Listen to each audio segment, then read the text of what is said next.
Hello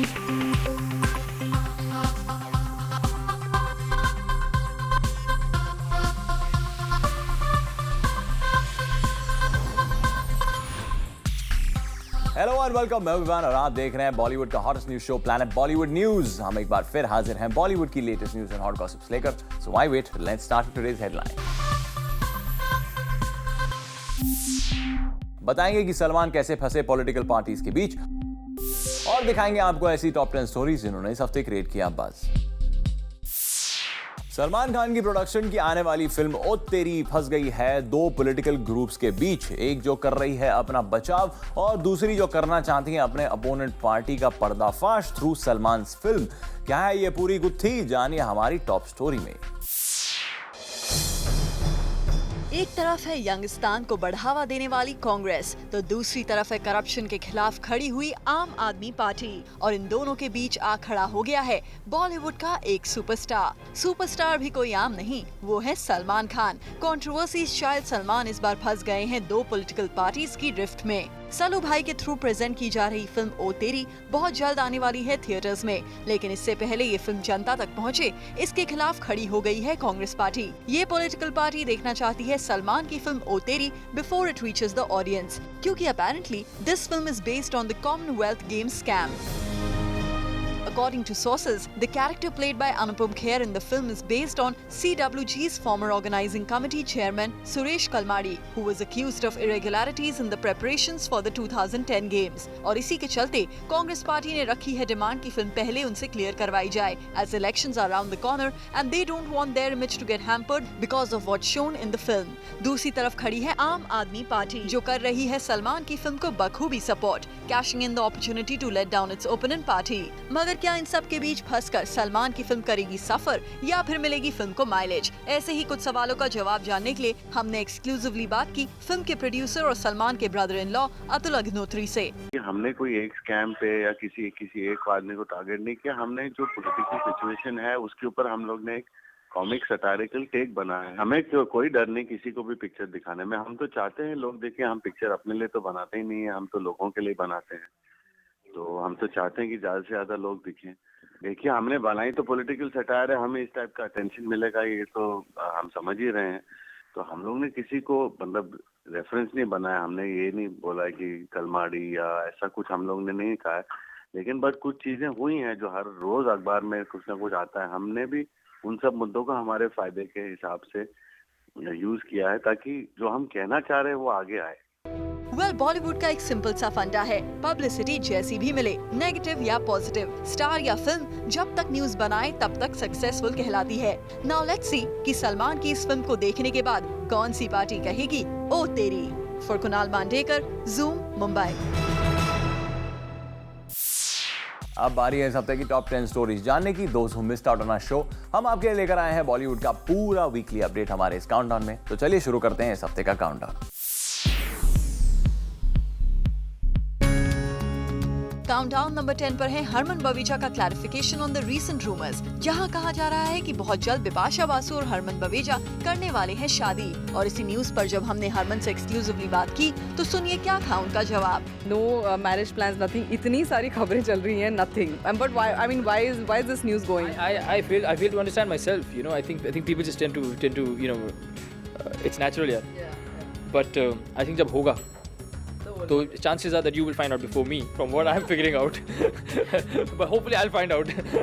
जी हाँ, हरमन कहते हैं कि उनके पहले ज़ूम को पता चल जाएगा अबाउट हिज मैरिज। इस तरह से हरमन ने इन सभी अफवाह को डिनाई कर दिया जो इन दिनों बॉलीवुड के गलियारों में छाई हुई हैं कि हरमन बिपाशा ढिशक्याओं की रिलीज के बाद शादी करने वाले हैं।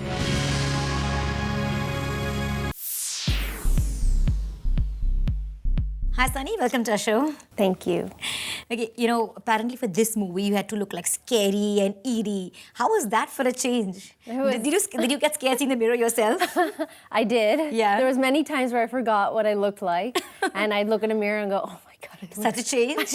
I look horrible. Yeah. Or I would Skype my friends or family or my husband, and I'd turn it on, and they would just want me to get off. Really? Yeah, it was a lot of fun being scary. Yeah. It's fun to get outside of looking like this. Exactly, yeah. And just becoming something completely different. Yeah, yeah. How was Ekta as a producer? Because she was like, it's an honor to work with Sunny Leone. I mean, it's an Yeah. honor to work with her Yeah.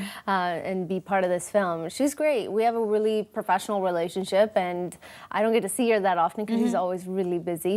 But every time I saw her, every time we've met, you know, it's been pleasant. You know, we've had a lot of fun, and I'm really happy that I get to be a part of this film. Yeah. But, you know, Sunny, a lot of actresses at the start of their career in Bollywood wouldn't want to do a horror film like that. So what made you want to really do this film? Yeah, and that's really interesting you say that because in the US, most Hollywood actresses actually start off in like horror is a very big genre in the US. Well, they always start off in horror. Yeah. We're here, you're saying that it might Exactly. might be the opposite. Yeah.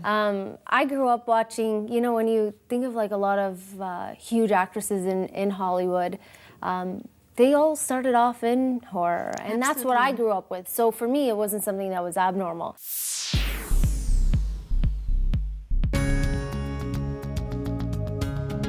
On our countdown number 8, we get you an interesting pic of the macho man Salman Khan, जो कि अपने nephew Yohan के साथ arm wrestling कर रहे हैं. This picture was posted on a social networking site. और इस पिक में सोहेल खान के बेटे योहान के साथ सलमान आर्म रेसलिंग करते हुए नजर आ रहे हैं. दरअसल सलमान अपनी फिल्म बीइंग ह्यूमन फाउंडेशन के लिए एक एक्ट शूट कर रहे हैं और इसकी क्लोथिंग ब्रांड को प्रमोट करने के लिए इस शूट में सलमान ने अपने भतीजे के साथ ही पंजा लड़ा लिया. And must say, with an act shoot itself, Sohail's son Yohan has made his entry in the industry with Chachu Salman. And also on our countdown on number 8.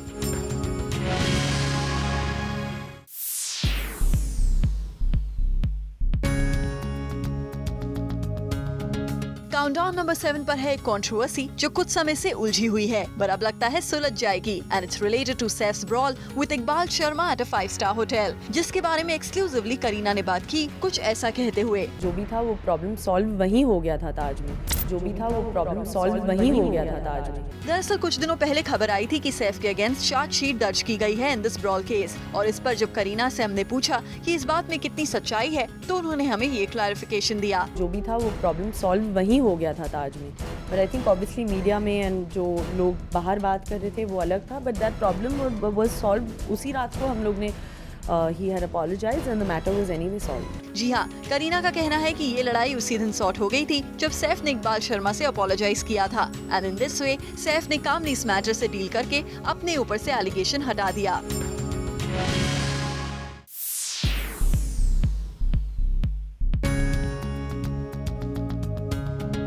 Countdown number 6 पर आया है एक रूमर जिसने मचा दी है हलचल. Rumour ये कि बॉनी कपूर की much awaited film no entry में एंट्री हो गई है शेल्फ, और शेल्फ होने का रीजन दिया गया है सलमान खान.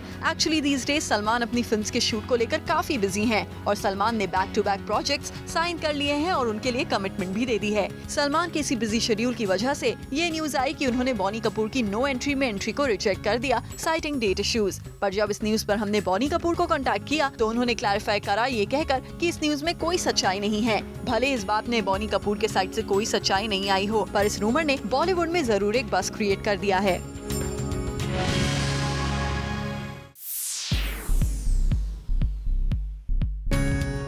आज काउंटडाउन नंबर 5 पर है सोनम कपूर और उनका बड़बोलापन. सोनम की हाई वॉल्यूम से हैं अनिल कपूर परेशान, और इस बात का खुलासा खुद सोनम ने किया एक्सक्लूसिवली जूम के बूम पर. I haven't said anything wrong in it. I was like completely controlled by Mr. Johar and my dad. They were sitting both on me and they were giving me looks every time I said something. जिस show की बात सोनम कर रही हैं, वो है बॉलीवुड में सबसे ज्यादा गॉसिप क्रिएट करने वाला करण जौहर का शो, जहां साइलेंट से साइलेंट और इंट्रोवर्ट से इंट्रोवर्ट स्टार्स भी कुछ ऐसा बोल जाते हैं जो बना देता है उन्हें हेडलाइन मेकर. शायद इसी डर से जब सोनम पहुंची करण के शो पर, तो उनके साथ ही एज अ गेस्ट पहुंचे अनिल कपूर ने कर लिया decide to keep his daughter's volume a little low and instructed her to cover up aptly for the damages she makes. I was apologizing after every statement. I'm like, I'm so sorry. Am I wrong? I don't want to be a newsmaker. I try to like, I'm trying to like hide nowadays. I just want to come out during my films. अपने comments और तीखे tone से बार-बार news बनाने वाली सोनम को अब नहीं न्यूज बनाने में इंटरेस्ट, बट सोनम आपके इस इंकार ने भी समहाउ न्यूज बना ही ली on our countdown number 5. Planet Bollywood news में फिलहाल वक्त है एक छोटे से ब्रेक का, पर आप कहीं मत जाएगा. ऐसा countdown is not over yet.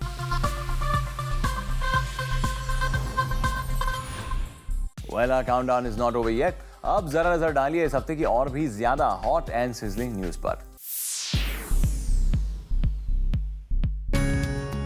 Hrithik has left the film, and I think Shuddhi is incomplete without Hrithik. तब करीना किसी और के साथ नहीं करेंगी शुद्धि? नहीं, बिल्कुल नहीं। ऋतिक के बिना करीना नहीं बनना चाहती शुद्धि की हीरोइन। अगर करण जौहर की अपकमिंग फिल्म शुद्धि में ऋतिक रोशन नहीं बनेंगे हीरो, तो करीना नहीं निभाना चाहती फिल्म में लीड रोल। जो मुझे साइन किया गया था वो ऋतिक के साथ 10 साल बाद हम लोग बड़े पर्दे पे दिखने वाले थे, बट जब ऋतिक फिल्म ही नहीं कर रहा है तो वो बात नहीं बन रही है कि साथ में हम।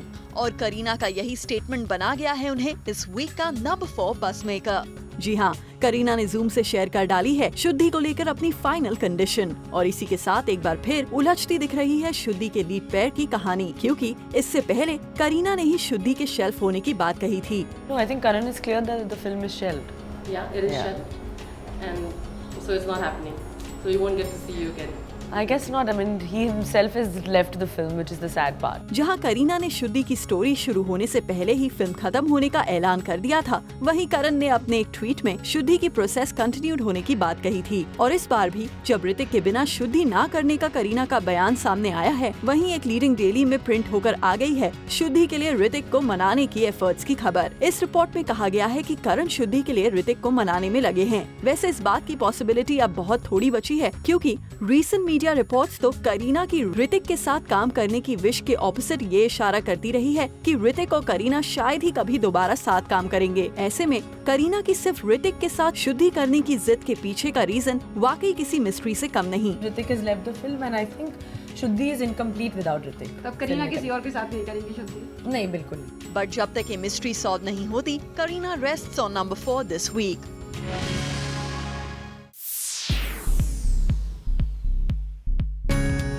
On countdown number 3 is Sajid Khan and his changed avatar. ये है साजिद खान का 1 साल पुराना attitude. It'll be amongst the top 3 hits of 2013, and it's an open challenge to anybody. लेकिन अब 1 साल बाद सब कुछ बदल गया है। 1 साल पहले बड़ी बड़ी बातें करने वाले साजिद खान अपनी अपकमिंग फिल्म से पहले कुछ ये कह रहे हैं। हिम्मत वाला ने एक सबक, मुझे बहुत स्ट्रॉन्ग सबक सिखाया। आज जब वो क्लिपिंग्स वापस देखता हूँ इंटरव्यूज के, तो मुझे ऐसा लगता है यार साजिद चुप बैठ यार, क्यों ऐसे बोल रहा है, क्यों ऐसे बोल रहा है। साजिद के इस एटीट्यूड में आए बदलाव की वजह फिल्म हिम्मत वाला है। हिम्मत वाला की रिलीज के बाद जब साजिद ने इंट्रोस्पेक्ट किया तो उन्हें इस बात का अंदाजा हुआ कि वो पहले कुछ ज्यादा ही बड़ी बातें करते थे। वैसे साजिद का ये भी कहना है कि हिम्मत वाला ने बॉक्स ऑफिस पर बहुत खराब भी बिजनेस नहीं किया, लेकिन इस फिल्म ने उनकी रेपुटेशन को धक्का जरूर पहुंचाया। बिकॉज यू मस्ट अंडरस्टैंड कि मेरे सर पे 2 स्ट्रेसेस थे।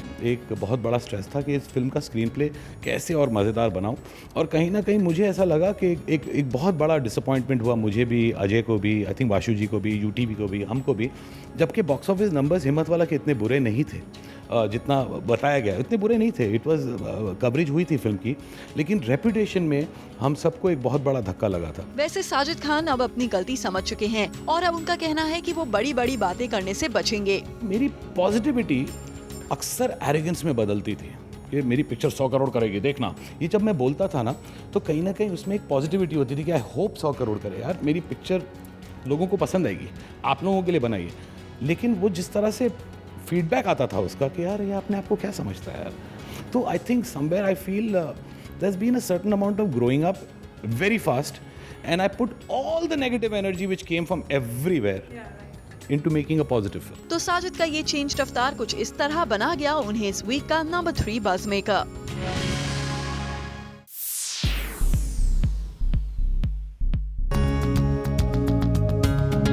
इस वीक की नंबर 2 इम्पोर्टेंट न्यूज बनी संजय दत्त का वापस येरवाड़ा जेल में जाना। 21 दिसंबर 2013 से जेल से बाहर आए संजय दत्त को फाइनली अपनी पैरोल खत्म होते ही जेल में डाला गया। He was due to return to Pune's Yerwada jail on January 21st, but he sought and was given extension of yet another month till February 21st in his parole. इसके बाद संजय दत्त ने एक और महीने का पैरोल एक्सटेंशन लिया, जिसका reason बताया गया उनकी पत्नी मान्यता दत्त की सर्जरी। Sanjay Dutt has finally gone back to the jail to serve his 42 months jail term. Dutt वैसे भी अपने पैरोल एक्सटेंशन की वजह से कंट्रोवर्सी में आ चुके थे। देश के कई बड़े पॉलिटिशियंस ने इस बात का विरोध किया कि महाराष्ट्र गवर्नमेंट बॉलीवुड एक्टर को ज्यादा ही रियायत दे रही है। यहाँ तक कि संजय दत्त की बहन प्रिया दत्त की भी कड़ी निंदा करते हुए लीडर्स ने कहा प्रिया अपनी पावर का गलत इस्तेमाल कर रही हैं। पहले पैरोल संजय दत्त ने अपनी नी ट्रीटमेंट के लिए ली थी, दूसरी पैरोल अपने जुड़वा बच्चों की देखरेख करने के लिए, and last for his ailing wife who got her surgery done and Sanjay Dutt wanted to take care of her. और इस तरह संजय दत्त का लॉन्ग लास्टिंग पैरोल का खत्म होते ही उनका जेल जाना बना गया उन्हें इस वीक का number 2 buzz maker.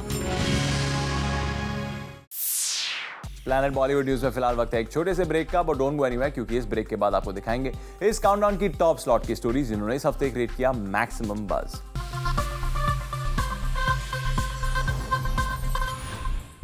Welcome back. Now it's time to find out कि इस वीक हमारे काउंटडाउन में सबसे ऊपर की जगह किस स्टोरी ने बनाई है, किस स्टार ने क्रिएट किया maximum buzz. Let's find out. इस वीक काउंटडाउन नंबर 1 पर है आमिर खान और उनके लैंड इश्यूज से जुड़ी कंट्रोवर्सी। जब भी कोई अच्छा काम करने की कोशिश करता है तो कुछ लोग होते हैं जो उससे खुश नहीं होते। आमिर जिस काम को अच्छा समझकर करने की कोशिश कर रहे हैं उससे नाखुश हैं लोग। उनकी संख्या कम है लेकिन वो कोशिश कर रहे हैं कि मेरे बारे में अलग अलग अफवाहें फैलाएं। जी हाँ, आमिर के पड़ोसियों का दावा है कि आमिर अपनी हाउसिंग सोसाइटी के रीडेवलपमेंट प्लान को इन्फ्लुएंस कर रहे हैं। बड़ा सेलिब्रिटी होने के दम पर आमिर के पास उनकी बिल्डिंग के रीडेवलपमेंट प्लान का कुछ ऐसा ऑफर पहुँच गया है जो मुंबई की हाउसिंग सोसाइटी के बाय लॉज के खिलाफ है। The managing, I wouldn't say our society, our managing committee has decided that they would want to have a redevelopment, and for the redevelopment there has to be a quorum for a redevelopment which was not achieved at the SGM. Directly post that SGM for which they say they have achieved a quorum for that, and they've achieved a majority voting in favor of a redevelopment. They've gone ahead directly bringing in Aamir as an offer, as one of the options, which is not done. The steps which are mandated as per the government guidelines, which have been government of Maharashtra guidelines, which have been enacted for redevelopment in January 2009, mentions a whole lot of steps that these societies are expected to follow if they really have a genuine intent for redevelopment. Till date, 2.5 months have passed by. None of the steps have been abided. यही है आमिर खान पर लगा सबसे ताज़ा इल्जाम, जो आमिर खान पर उसी सोसाइटी के मेंबर्स लगा रहे हैं जिस सोसाइटी में आमिर का घर है। वहीं आमिर ने अपनी हाउसिंग सोसाइटी में रीडेवलपमेंट को लेकर चल रहे ड्रामे पर जूम को कुछ ऐसी सफाई भेजी है। We would like to clarify on behalf of our client, Mr. Aamir Khan, that he denies all allegations regarding him putting any pressure on his society to go in for redevelopment. The fact of the matter is that Mr. Khan left the building more than a year ago after an incident of a slab of concrete falling on the head of one of the members, resulting in the member being hospitalized. Thereafter, over the months, in his absence, the society had several meetings and discussions regarding redevelopment. The general body eventually passed a resolution with 80% majority members voting in favor of redevelopment. Thereafter, society made a request in writing to Mr. Khan to make an offer. Well, अब आमिर का ये clarification सच के ज्यादा करीब है या फिर society के कुछ बाकी मेंबर्स का दावा, ये आने वाले दिनों में खुद ब खुद पता चल जाएगा। For now, Aamir rules the countdown on number 1 this week. Up next is an update from the newly launched Lakme Absolute Salon in Mumbai, which is inspired by the backstage of Lakme Fashion Week. More on this in our next report. India's leading chain, Lakme Salon brings to life the runway magic with the launch of its flagship outlet of Lakme Absolute Salon in Mumbai, inspired by the backstage of Lakme Fashion Week. Supermodels like Deepti Gujral, Alizia Raut and Suchita Sharma chose Lakme Absolute Salon as the platform to get ready for the sizzling Fashion Week. Not only did these models get the correct hair, makeup and perfect look for their ramp walk in the salon, but also got pampered with treatments like manicure, pedicure and facials. तो आइए बात करते हैं Lakme Salon expert से about this venture. Hi, I'm Pallavi. I'm the style expert and makeup artist at Lakme Absolute Salon, and we have the lovely models here today getting all ready for Lakme Fashion Week, and we're going to be taking care of their skin, hair and hands and feet. Hi, I'm Santosh. I'm the creative head for Lakme Absolute Salon. Well, today was a pretty exciting day because we had all the models walking into the salon to get their hair done, skin and nails. They got some lovely skin treatment and some hair spa, just getting prepared for the upcoming Fashion Week. Well, be sure, जितना enjoy इन models ने किया being a part of this Fashion Week, उतना ही मजा आया होगा इन models को while getting ready at the Lakme Absolute Salon. Bureau Report, Zoom, Mumbai. With this, it's a wrap. Planet Bollywood News में कल हम फिर लौटेंगे लेकर बॉलीवुड की और भी latest news and gossip. Till then, keep watching Zoom, India's #1 Bollywood channel.